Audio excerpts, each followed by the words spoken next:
من التاريخ عبرة، وابدأ الرحلة بعبرة، واجعل الإيمان زادك لو سقاك الوقت مرة، لو سقاك الوقت مرة. الحياة هذه مشاهد، والمطر يبدأ بقطرة، والبشر مؤمن وجاحد، والثمر في الأصل بذرة.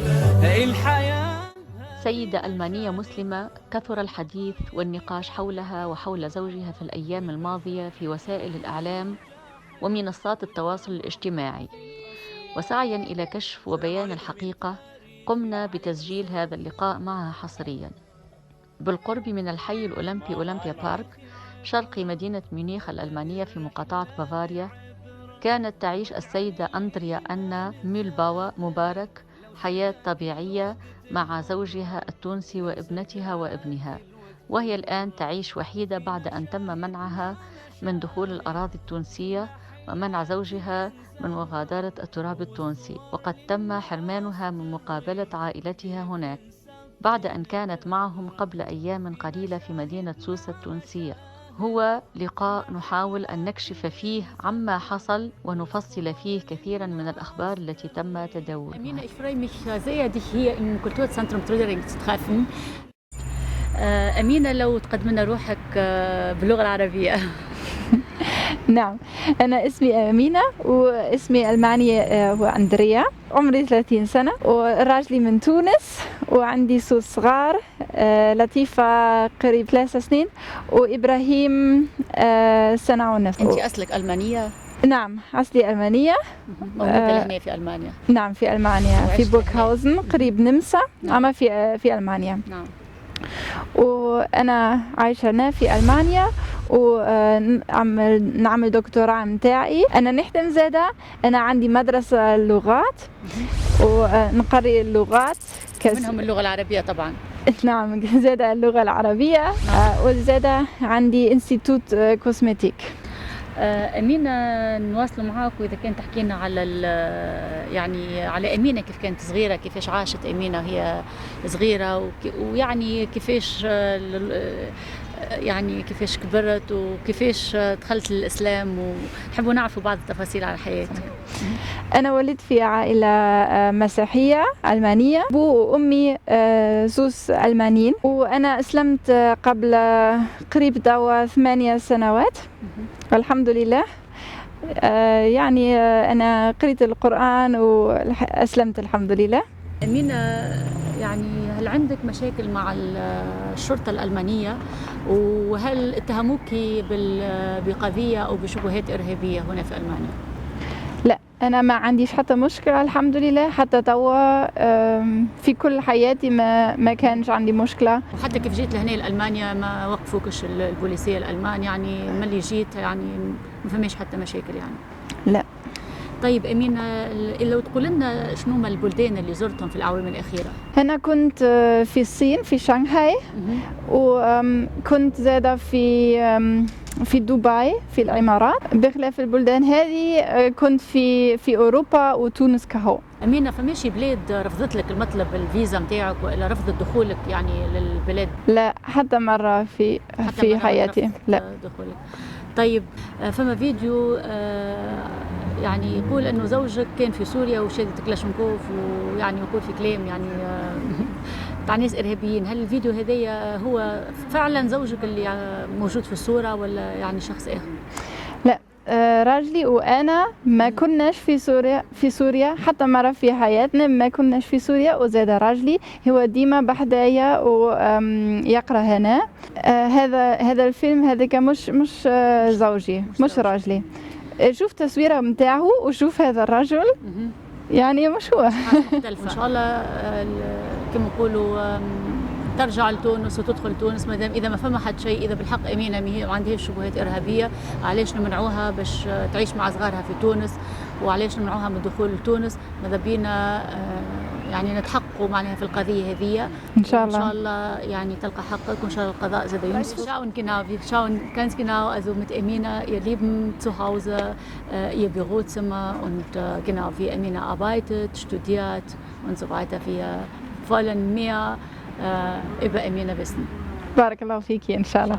أمينة، قبل ما ندخل في بعض التفاصيل نحب نسألك ماذا درستي أمينة، وهل ما زلتي تدرسين؟ أنا قريت حضارة صينية ومعها زاد اللغة الصينية والعلوم متاع الصين، وقريت زاد اقتصاد التصرف ولغة روسية. أمينة، أنت سافرتي إلى شنغهاي لمواصلة دراستك هناك في نطاق التبادل بين الجامعات. لو تعطينا فكرة على يعني دراستك وسفرك يعني إلى الصين. هذيك صحيح.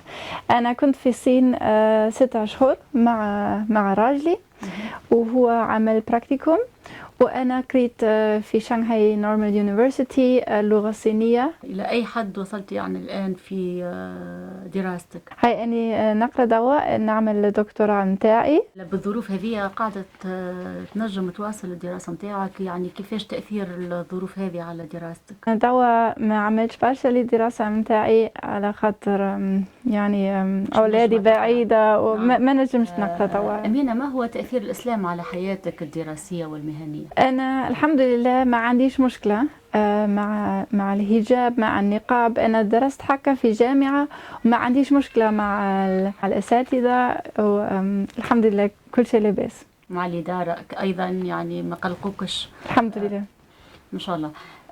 ما هي رسالتك أمينة إلى الحكومة التونسية؟ أنا نحب ندخل تونس. يقولون أنا إرهابية وأنا نعمل مشكلات، هذيك كله مش صحيح.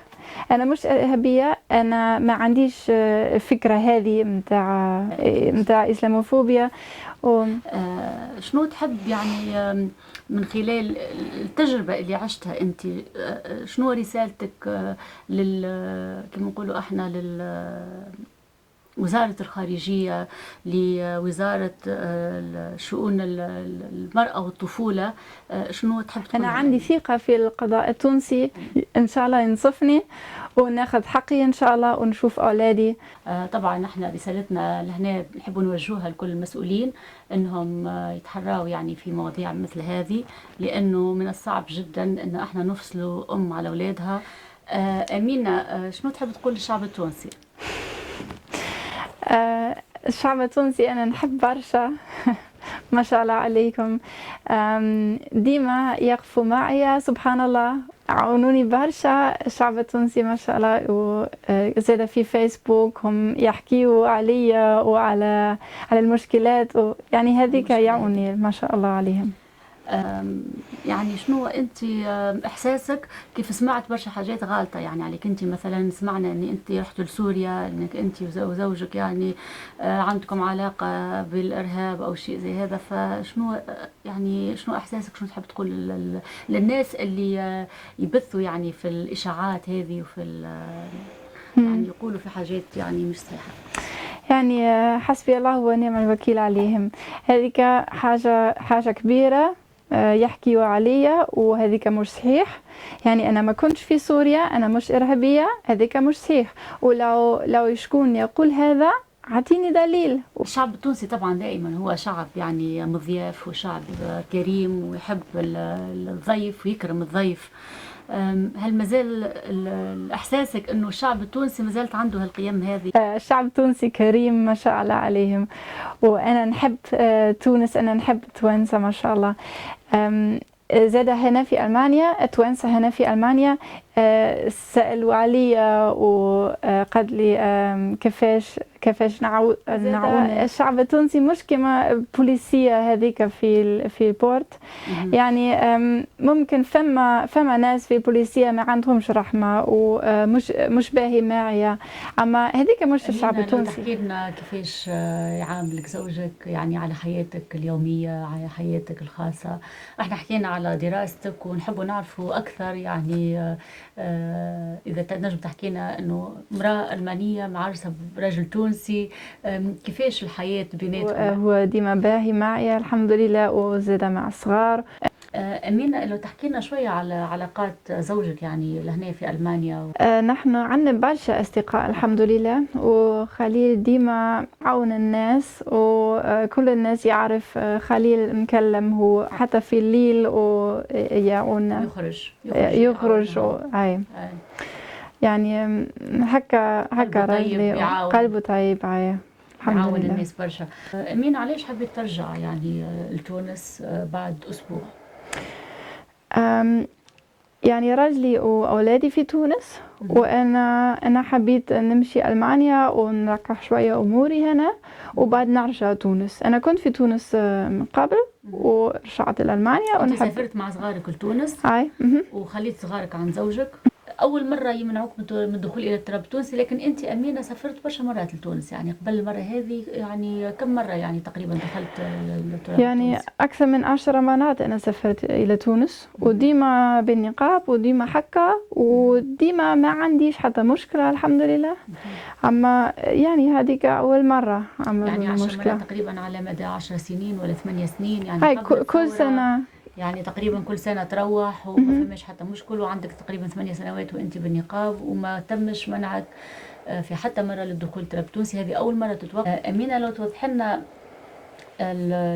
شرطة الحدود يعني في تونس كيفاش عملوك، كيفاش تم يعني إقصائك يعني من الدخول إلى تونس، وكيفاش أنت شنو يعني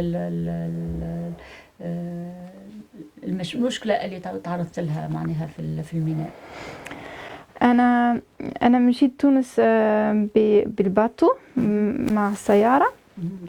نعم. وخرج من الباتو وهم يشوف الباسبور متاعي ويقولوا لي أنت استنى توا، وأنا كنت نستنى ساعة ساعتين، بعد 4 ساعات 5، ويقولوا لي أنت مش داخلة تونس، اخرج وامشي البات واخرج الى ايطاليا. وانا قلت لهم لا، انا ما نحبش، انا نحب نشوف اولادي، انا نحب نشوف راجلي، هكا علاش مجيت، ونحب نكلم مع محامي. وكلمت المحامي وهو في تليفون، هو قال لي استنى أمينة. هذيك مش قلت للبوليسية، قلت لهم انا نحب استنى هنا، و يعني هم يبدلوا ويتولوا أجريسيف شوية، وقالوا لي أنت تخرج توا وتمشي بالسيارة على الباب، نجيب لك بالقوية، واللي معناها يهزوك بالقوة يعني. يعني ونجيب لك الكلاب، قال لي نجيب لك الكلاب. وأنا قلت لهم لا، أنا نستنى هنا. وبعد يجي يعني 7 رجال ويأخذوني ويضربني على الكرهبة براسي وبجسدي، وأنا ما خبيتش ندخل الكرهبة. أنا قلت لهم لا، يعني ما حبيتش ندخل شوية يعني باش ما يدخلوكش بالقوة للكرهبة. عما يضربوني على الكرهبة يعني عاملوك يعني بتعسف، يعني يقولوا حبوا يدخلوك بالسيف للسيارة باش تغادر التراب التونسي وتدخل يعني وتمشي بالكرهبة بالسيارة البناء، تركب يعني على الباخرة هكا. وأنا جسدي كله أزرق بعد، يعني كان ضربة قوية. ويعني شخص واحد هو اللي دزك ولا يعني عديد لا برشا. ما هو الفرق بين معاملة شرطة الحدود لهنا في ألمانيا وشرطة الحدود في تونس؟ ديما في كل بلاصة فما الناس خايب والناس باهين. أما الشرطة في ألمانيا يعني ما يعملوش حكا على يعرفون الحدود نتاعهم، يعني ما يعاملكش بعنف. يعني فما ما هذا حقي، أنا نحكي مع المحامي، أنا نستنى، هذا حقي. ناطق رسمي باسم وزارة الداخلية التونسية صرح في تقارير أنه في شبهات ضدك، يعني ضد الإرهاب. ماذا تقولين يعني في هذا السياق أمينة؟ هاي كيفاش قال المحامي التونسي متاعنا، لو فما واحد إرهابي ما تحطوش في باطو وتقوله سلام. حسب رأيك التقارير الاستخباراتية هذه راجت من ألمانيا وإلا فقط يعني شرطة الحدود التونسية يعني في علاقة بما صدر ضد زوجك؟ أنا ما نعرفش عن شيء هذا. فماش رسالة، فماش حتى محامي، حتى شخص من بوليسية قالوا لي حتى شيء. أنا ما عنديش مشكلة. يعني هنا من هنا من ألمانيا ما جاتكش حتى رسالة؟ لا، يعني الألمان ما جاتنيش. لا، الألمان ما اتصلش بيك يعني؟ لا. ما فيش حتى يعني تحريات من هنا؟ لا، حتى شيء. نعم. أمينة، يعني حالتك النفسية الآن، ويعني لو تحكي لنا يعني شنو أحوالك كما نقولوا احنا بالتونسي؟ الحمد لله. صعب شوية توا. أنا حسينة شوية على خاطر توحشت أولادي وتوحشت راجلي، وأني لو نكلم أولادي في تليفون يبكيوا ويقول لي ماما إيجا بحدانا. وإبراهيم الصغير يقوم ويبحث عني.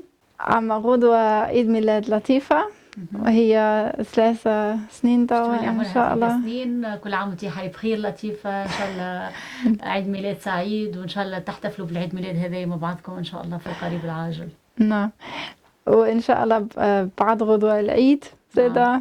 وأنا مش بحداهم. أمينة، يعني كيفاش توا يعني الخدمة متاعك، كيفاش نجم توفق بين المشاكل هذه والخدمة وبين المعهد اللغة اللي أنت تترأسه يعني وقاعدة يعني تخدم فيه؟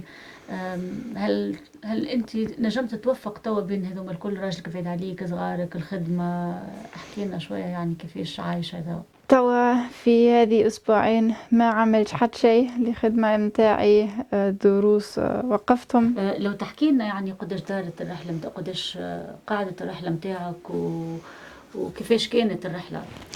أنا كنت 8 أيام على الرحلة.